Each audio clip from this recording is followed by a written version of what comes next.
Assalamualaikum warahmatullahi wabarakatuh. Kembali lagi bersama saya, Dea Rizka Fadila Rahim, kelas A Akuntansi, Universitas Negeri Gorontalo. Kali ini saya akan membahas tentang Capital Asset Pricing Model dan model indeks. Baik, materi pertama yang akan dibahas yaitu Capital Asset Pricing Model. Apa sih itu Capital Asset Pricing Model?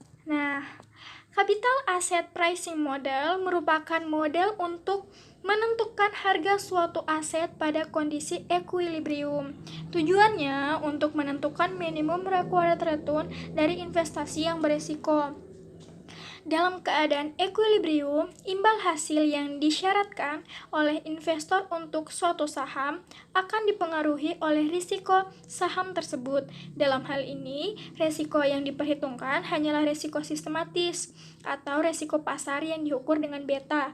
Sedangkan risiko yang tidak sistematis tidak relevan karena risiko ini dapat dihilangkan dengan cara diversifikasi. Selanjutnya, dalam Capital Asset Pricing Model ada dua garis pasar. Itu yang pertama, garis pasar sekuritas dan garis pasar modal.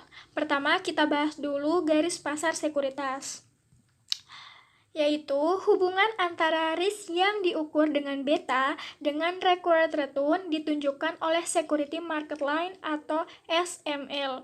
Dalam hal ini, jika beta suatu saham dapat diukur dengan tepat, maka dalam keadaan equilibrium required return juga dapat diperkirakan. Penaksirannya didasarkan pada hasil investasi bebas risiko ditambah dengan premi risiko pasar dikalikan dengan beta. SML dapat dirumuskan sebagai berikut. Teman-teman bisa lihat rumus dari SML dari sini ya, dan juga keterangannya. Lanjut, kita ke garis pasar modal. Security Market Line atau SML merupakan garis yang menghubungkan beta atau resiko pasar dengan required return untuk semua saham, baik yang efisien maupun yang tidak efisien. Sedangkan Capital Market Line atau CML merupakan garis yang menghubungkan antara total risk yang standar deviasi dengan required return portofolio yang efisien saja. CML dapat dirumuskan sebagai berikut. Nah, ini teman-teman ya, rumus dari CML. Dan ini keterangannya. Baik teman-teman, selanjutnya kita masuk pada asumsi Capital Asset Pricing Model. Itu yang pertama, tidak ada biaya transaksi. Lalu investasi dapat dipecah-pecah atau diversifikasi. Yang ketiga, tidak ada pajak penghasilan. Yang keempat, investor secara individual tidak dapat menentukan harga. Yang kelima, pertimbangan investor adalah expected value. Yang keenam, bisa melakukan short sales. Yang ketujuh, dapat pinjam dan meminjamkan pada tingkat bunga yang sama. Yang kedelapan, memiliki pengharapan yang homogen. Dan yang terakhir, semua aset dapat diperjualbelikan. Selanjutnya kita masuk pada kelebihan Capital Asset Pricing Model.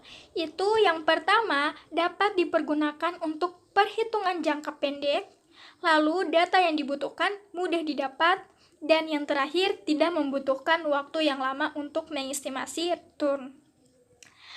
Selain kelebihan Capital Asset Pricing Model, Capital Asset Pricing Model juga memiliki kekurangan. Sebagai suatu model yang mudah digunakan, Capital Asset Pricing Model memiliki kekurangan yaitu hanya memperhitungkan market risk yang resiko tunggal dalam mengestimasi return saham. Dengan demikian, hasil estimasi kurang akurat. Nah, lanjut kita masuk pada materi kedua yaitu model indeks.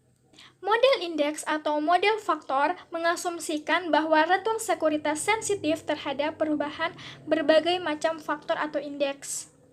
Sebagai proses perhitungan return, suatu model indeks berusaha untuk mencakup kekuatan ekonomi utama yang secara sistematis dapat menggerakkan harga semua sekuritas. Secara implisit, dalam konstruksi model indeks terdapat asumsi bahwa return antara dua sekuritas atau lebih akan berkorelasi, yaitu akan bergerak bersama dan mempunyai reaksi yang sama terhadap satu atau lebih faktor yang dimasukkan dalam model. Setiap aspek yang diretun oleh sekuritas yang tidak dapat dijelaskan oleh model tersebut diasumsikan unik atau khusus terhadap sekuritas tersebut, dan oleh karena itu tidak berkorelasi dengan elemen unik atau khusus dari retun sekuritas lain. Nah, kita masuk pada modal indeks. Modal indeks di sini ada dua, modal indeks tunggal dan modal indeks ganda. Model indeks tunggal atau model satu faktor mengasumsikan bahwa retun antara dua sekuritas atau lebih akan berkorelasi, yaitu akan bergerak bersama dan mempunyai reaksi yang sama terhadap satu faktor atau indeks tunggal yang dimasukkan dalam model. Faktor atau indeks tersebut adalah indeks harga saham gabungan atau IHSG. Lalu kita masuk pada model indeks ganda. Model indeks ganda menganggap ada faktor lain selain IHSG yang dapat mempengaruhi terjadinya korelasi antar efek. Dalam upaya mengestimasi expected return, standar deviasi, dan kovarian efek secara akurat, model indeks ganda lebih berpotensi sebab aktual return efek tidak hanya sensitif terhadap perubahan IHSG atau ada faktor lain yang mungkin mempengaruhi return efek seperti tingkat bunga bebas risiko. Nah, ini teman-teman masuk pada model indeks tunggal. Formula yang dipergunakan dalam model indeks tunggal atau model satu faktor adalah itu ada dua, yaitu untuk sekuritas tunggal dan untuk sekuritas portofolio. Di sini teman-teman bisa lihat rumus dari sekuritas tunggal dan sekuritas portofolio. Selanjutnya, untuk membentuk portofolio yang efisien, terdapat beberapa asumsi yang harus diperhatikan. Asumsi tersebut antara lain, yang pertama, perilaku investor, bahwa semua investor tidak menyukai resiko. Investor yang dihadapkan pada dua pilihan, yaitu investasi yang menawarkan keuntungan yang sama dengan resiko yang berbeda, akan memilih investasi yang memiliki resiko yang lebih rendah. Yang kedua, fungsi utilitas dan kurva indiferen. Fungsi utilitas bisa diartikan sebagai fungsi matematis yang menunjukkan nilai dari semua alternatif pilihan yang ada.